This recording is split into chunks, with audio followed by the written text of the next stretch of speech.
mesa do simpósio sobre os 20 anos da Constituição brasileira. Ontem, nós tivemos a primeira mesa com o Fernando Limonge, o Bruno Mundeires, o Werner Viana e a Maria Luísa Sadek, sobre a parte do sistema político. E hoje o tema é sobre a Constituição e as questões de cidadania social e política, pegando, sobretudo, trabalho, segurança pública, direitos humanos, meio ambiente. Fazem parte da mesa o professor José Ricardo Ramalho, o professor Sérgio Adorno. Tudo bem? Todos aí. É de Serol. Eu vou dar pela ordem, eu vou preparar para eles, mas gostaria de dizer que vocês têm lido aí. Nós organizamos, hoje, uma fundação forte.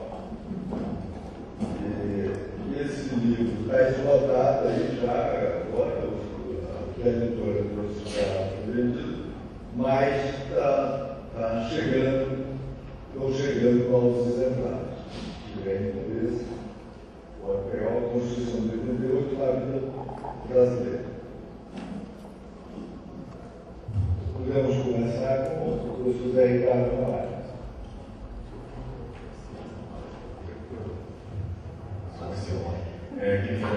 Bom dia a todos.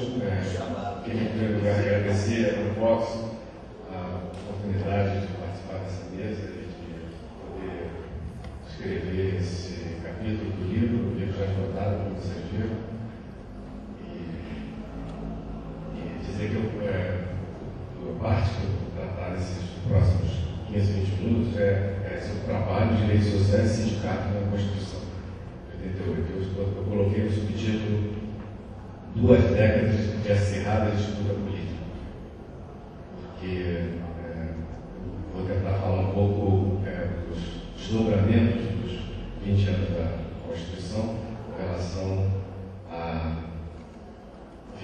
aos direitos que são inscritos na Constituição e o que ele resultou em termos de debate na realidade do mundo do trabalho.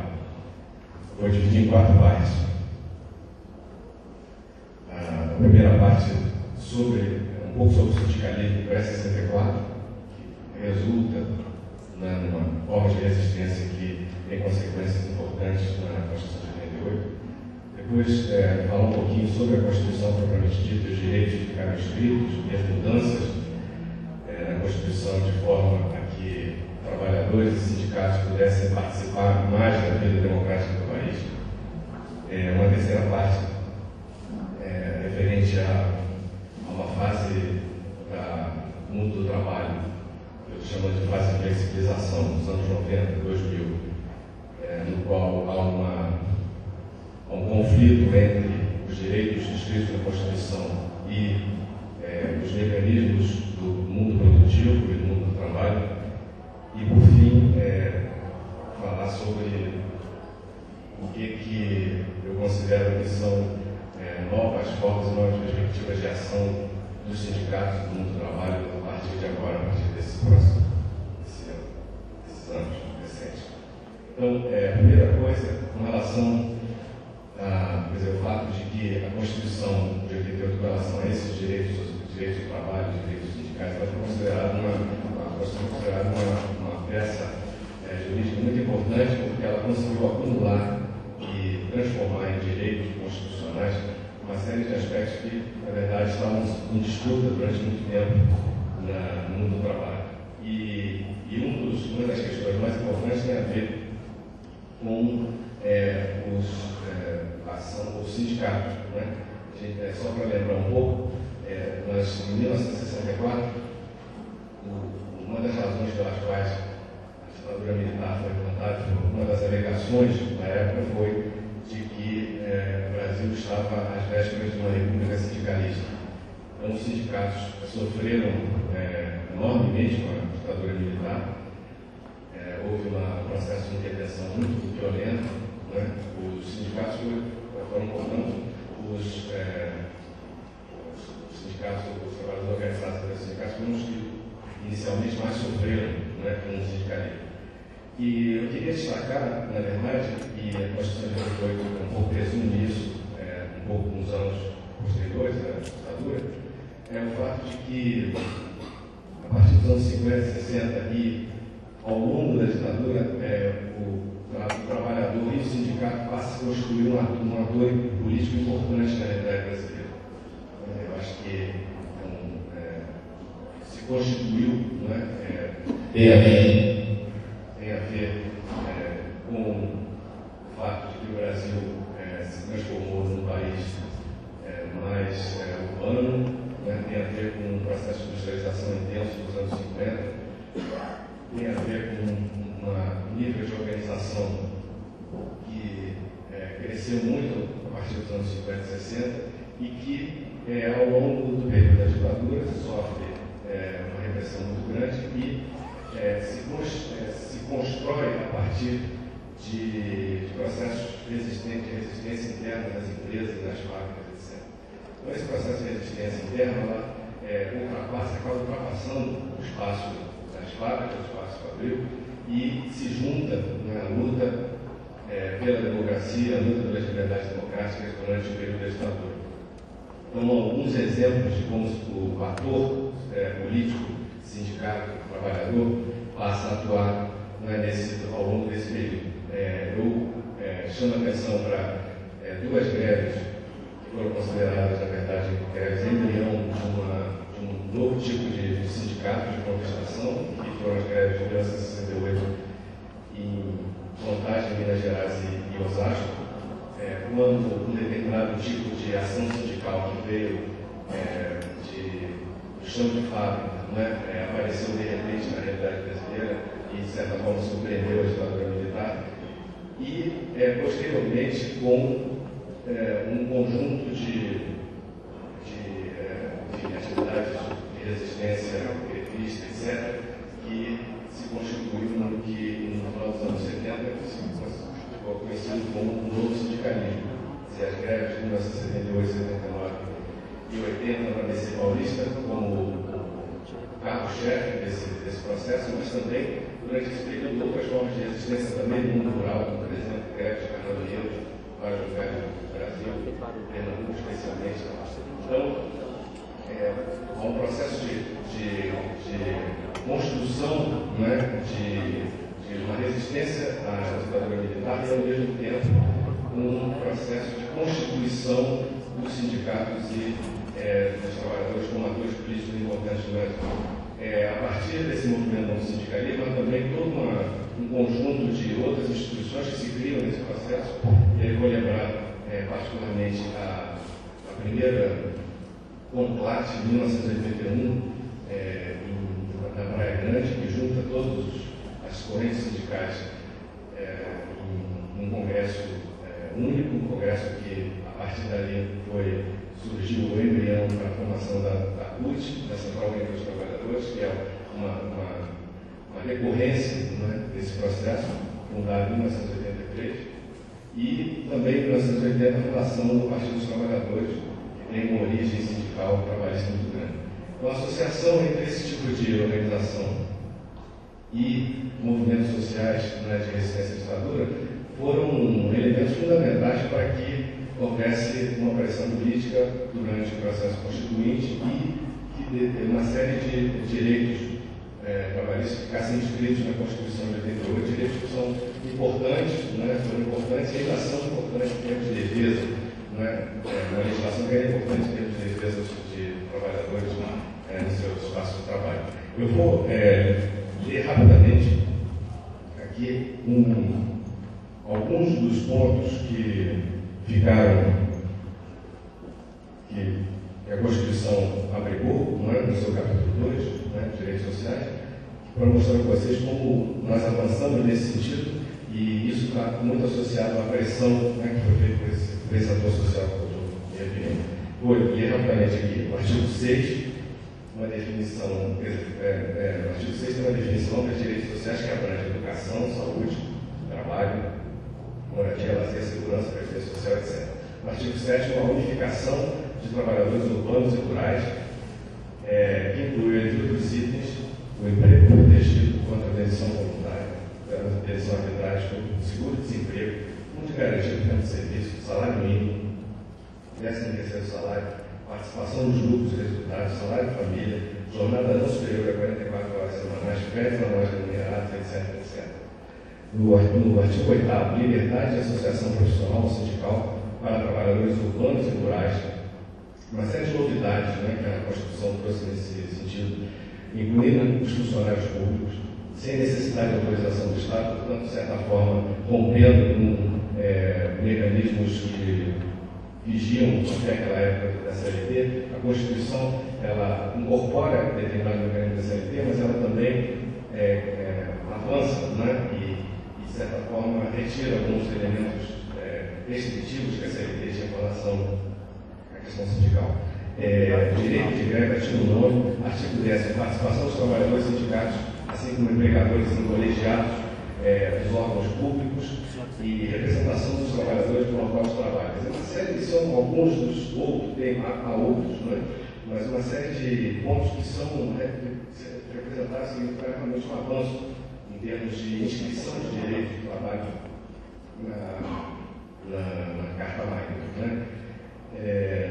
Um dos pontos também importantes que deve ser destacado, além disso, é o fato de que esse artigo 10, tem a ver com a participação dos trabalhadores sindicatos em colegiados de órgãos públicos. Eu acho que esse é um ponto também muito interessante, porque isso, embora a constatação atual é de que isso não tem tido um efeito ainda muito intenso, mas de qualquer forma a Constituição colocou como possibilidade de trabalhadores e representantes participassem em órgãos tripartites nos vários municípios e regiões do Brasil, em termos de ter voz desses conselhos. Por exemplo, vou dar um exemplo: o Conselho Municipal de Emprego é um órgão tripartite que é composto de sindicatos, empregados e administração pública, que se espalhou pelo Brasil inteiro, que força os sindicatos, os trabalhadores a terem representação em determinada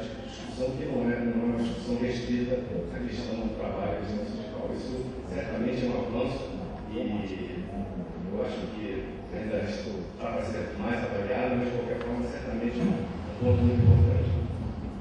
Outro aspecto importante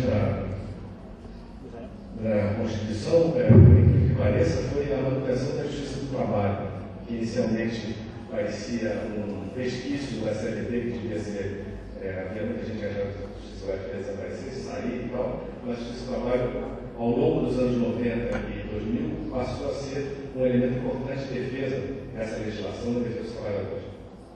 E também o fato de que foi instaurado um sistema de seguridade social no Brasil, introduzindo a noção de direitos universais, quer dizer, uma série de aspectos que a Constituição traz como são favoráveis à organização e à representação dos trabalhadores e dos trabalhadores como atores políticos importantes na realidade brasileira. Bom, o que acontece é que a Constituição ela foi promulgada em 1988 e esses direitos, na verdade, eles tem que se levar em conta um pouco a conjuntura do Brasil em termos do processo produtivo mundial. No mundo, já havia, ao longo dos anos 80, um intenso processo de reestruturação da produção, reestruturação produtiva.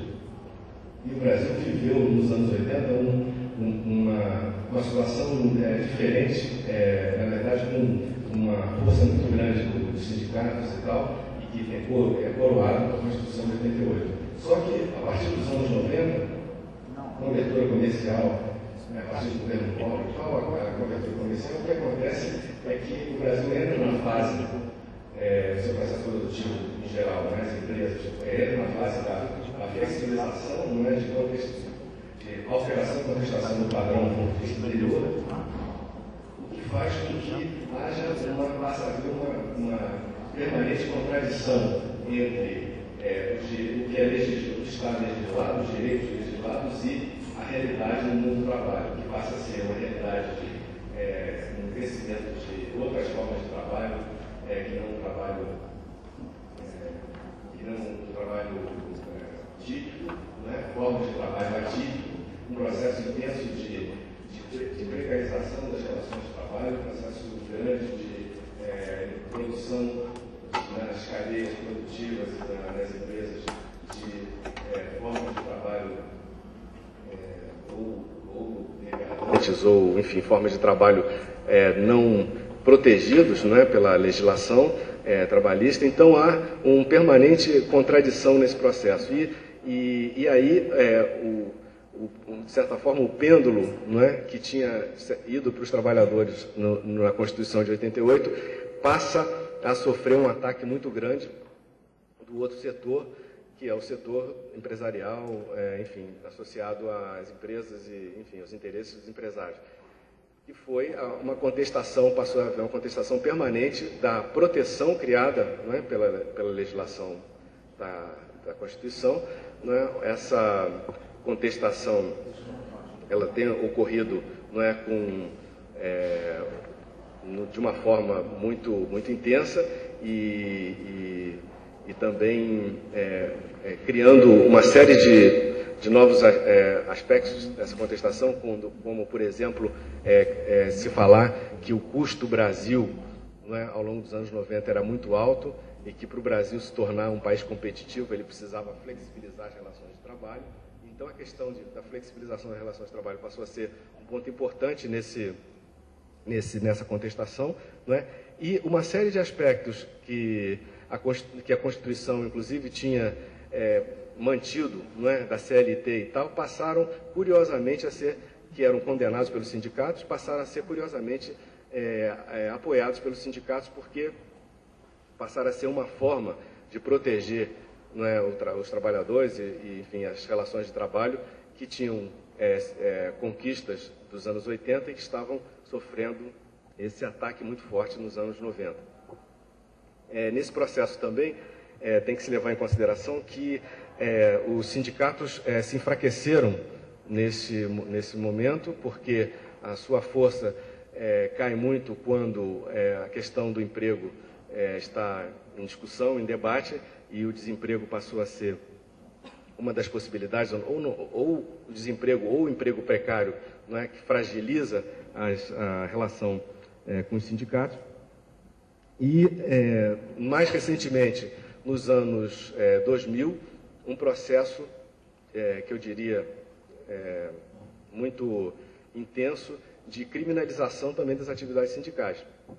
Faz parte dessa disputa acirrada que eu estou me referindo, mas a gente pode reparar nos últimos anos um processo muito intenso de criminalização. As atividades das centrais sindicais, as atividades sindicais que têm uma história de defesa de muitos anos, de décadas e tal, passaram, de repente, a serem atacadas a partir de acusações de malversação de fundos, de que são todos pelegos, que estão todos apoiando o governo, etc, etc. Quer dizer, então, isso também faz parte desse debate, né, dessa disputa acirrada que não termina, e a Constituição de 88, nesse processo, passa a ser, de certa forma, um bastião de defesa, não é, enfim, de proteção, não é, através da legislação dos direitos do trabalho. E, então, o que a gente vê hoje é uma tentativa permanente, não é, de flexibilização de relações de trabalho, por um lado, fragilização dos sindicatos, por outro, criminalização da atividade sindical, por um lado, tentativas dos sindicatos de buscar outras formas de ação e de atuação, e eu vou terminar dizendo algumas coisas que eu acho que a ação sindical parece estar se encaminhando, não é? Que ultrapassa o espaço de ação somente fabril, não é? Do chão de fábrica, do outras empresas, e passa a se preocupar também com outras questões que estão para fora dos muros das empresas, do muro das fábricas. Então, uma participação maior dos trabalhadores nas localidades onde eles vivem, não é? uma participação maior na discussão sobre as cidades e o destino das cidades, as questões relativas à vida das pessoas nas cidades, uma tentativa de publicizar o debate sobre os processos de desenvolvimento, os projetos de desenvolvimento que ocorrem nas regiões e nas localidades. Então, isso parece ser a alternativa, não é, diante do ataque, né, do processo de flexibilização, que parece como um projeto, não é, ou pelo menos um embrião de novas formas de ação. Então, é isso que eu tenho a dizer. Muito obrigado.